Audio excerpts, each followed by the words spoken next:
Qué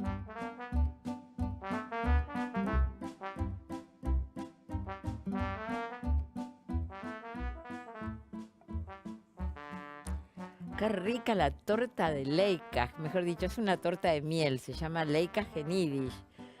Mi abuela la hacía. Les voy a contar algo sin que mi hija se entere. Mi hija le agrega un poquito de agua de azahar. Bienvenido, doctor Casola. Le doy una receta para que le cuente a su hacer la señora. torta. ¿Cómo está? Bienvenido. Como siempre, un gusto, ¿eh? Para mí también, especialista en angiología, cirugía cardiovascular, cardiología. ¿Cómo andan el corazón ahora? Cada vez más jóvenes los chicos tienen presión alta. Claro. ¿Por qué? Bueno, hay que ver qué hacen, ¿no? De su vida, cuál es su trabajo, qué es lo que los lleva. ¿Pero es real o me parece a mí? En realidad estamos hablando de la primera causa de muerte después de los 65 años. La hipertensión arterial, las cardiopatías, los accidentes cerebrovasculares son la primera causa de muerte. O sea, estamos hablando de una patología muy importante. Pero usted acaba de dar una edad, a partir de los 65. Sí. Y me da la sensación de que ahora la gente tiene la presión alta antes de esa edad. ¿Puede ser? No, en realidad la gente tiene la presión antes. Pero lo que pasa es que la hipertensión arterial es una enfermedad silente. Claro. Es una enfermedad subclínica en el sentido de no tener síntomas. Los síntomas aparecen con los años, ¿no? Es igual que ocurre con la diabetes, que estamos hablando de la quinta enfermedad que compromete la vida después de los 65 años. O sea, son enfermedades que van produciendo un daño lentamente, la gente no se da cuenta, no hay producen síntomas. El daño si uno no se da cuenta. Claro. ¿Cuál es la forma de darse cuenta? Primero el control anual periódico con el médico, eso es importantísimo. ¿Y alguna visita a la farmacia para tomarse la presión? Bueno, sí, está bien, forma parte de eso, pero si uno hace su control anual con el médico y hace estos controles de presión, es más que suficiente, ¿no?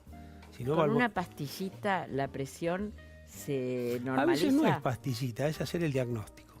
A veces las personalidades tipo A no requieren tratamiento. ¿Cuáles son las tipo A? Son los hiperactivos, son esos que cuando van al médico están en posición de defensa, ¿no? No me diga nada, no me dé remedio, claro, yo estoy se bien. sonrojan, son de una personalidad muy activa, muy comprometida. Las personalidades tipo B son más tranquilas, más pasivas, suelen tener menos episodios de estas características, pero bueno, es el que va al médico y le sube la presión. Lo llaman, ¿cómo es el síndrome del guardapolvo blanco? Sí, el síndrome del guardapolvo. En realidad son personalidades reactivas, ¿no? Que ocurren. A mí me pasa. Claro. Sí, eso ocurre. El problema es que hay que consultar igual. Es como el que dice, yo le tengo miedo al odontólogo, entonces le pierde todos los dientes. Me parece que es más lógico hacer la consulta periódica, ¿no? ¿Qué es la angiología? Usted es especialista en angiología. Sí, la angiología es una especialidad del sistema circulatorio que estudia los vasos. Es una especialidad más, pero en realidad es todo un sistema, ¿no? Todo el sistema vascular, que incluye el corazón y los vasos. Cuando uno es cardiólogo, a veces se especializa en este tipo de cosas, tiene mucho más especificidad en la cirugía. La angiología opera los vasos, arterias. ¿Es ese aparatito que uno le meten para ver si las arterias están bien? Eso es un Doppler primero. Primero se hace un Doppler, que es un estudio no cruento, porque no es invasivo. Eso es para estudiar el flujo de la sangre en los vasos. Lo otro es un cateterismo, eso lo hacen los angiólogos. Es un estudio que se va por dentro de las arterias y que, bueno, hoy ha avanzado muchísimo. Claro, que antes era... Antes era un estudio que no se podía hacer. A partir de hace unos, yo diría casi entre 25 y 30 años, ya se empezó a estudiar más con este tipo de... ¿Es después de ese estudio cuando uno encuentra algún bloqueado, algo que ponen un stent? Claro, pero hoy en día hay mucha tecnología, ya se sabe ¿Sabe por qué lo llevo por ahí? A ver. Porque muchas veces dicen, no, a vos te hicieron una angioplastia y tenés 2 stents, no podés hacer esto, no podés hacer... ¿Eso es verdad o es mentira? No, lo que es verdad es que cuando no había stent y no había cirugía cardiovascular, la gente se moría. Por eso la gente vive más, ¿no? La medicina ha avanzado tanto en su desarrollo que hoy en día tenemos una nueva generación. No sé cómo llamarla, porque no le podemos decir viejos, ¿no? Porque, no, son... ¿Pero por qué digo que no le podemos decir viejos? Porque era lo que se decía. Juventud acumulada, como este programa. Sí, claro, es una situación distinta, la gente vive muchos años. Hoy en día es la etapa de la vida más larga. Un chico, ¿hasta qué edad lo podemos considerar? 9 años, 10, 11. Y después es un adolescente. Sí. Un niño, un bebé tiene un año y pico, un bebé. Después es un chico, un chiquilín. Y después tendrá otros 7, 8 años para ser un un adolescente y después Toda ya la es un vida por adulto delante joven. para ser un adulto mayor. Claro. Pero resulta que el adulto mayor, antes, a ver, para darnos una idea de lo que estamos hablando, ¿no? ¿Cuál era el promedio de vida de una persona en el año 1900? Y tengo entendido que 50, 55 años. 29 años. En el año 1900 el promedio de vida daba 29 años. ¿Por qué? Porque no había terapias neonatales, No había penicilina. muchísima mortalidad perinatal. Hoy en día con el desarrollo de las terapias pediátricas, con el embarazo controlado, eso ha disminuido de manera significativa. O sea que ha cambiado la mortalidad perinatal. Pero después aparecieron los antibióticos. En el año 1900 no había antibióticos. Uno se infectaba y se moría. Era muy difícil tratarlo, ¿no? Ahora que Sí. tenemos muchísimas cosas al alcance de la mano, ¿sigue habiendo gente que no va al médico a hacerse un control? Sí, por supuesto, sí. Sí hay. ¿Y cuál es el motivo? ¿Es un motivo psicológico? Yo creo que es un motivo cultural, por sobre todas las cosas, porque si uno mira la diferencia de salud entre la gente que tiene determinados recursos y capacitación, ¿no? El recurso principal es la capacitación, no es la plata, ¿eh?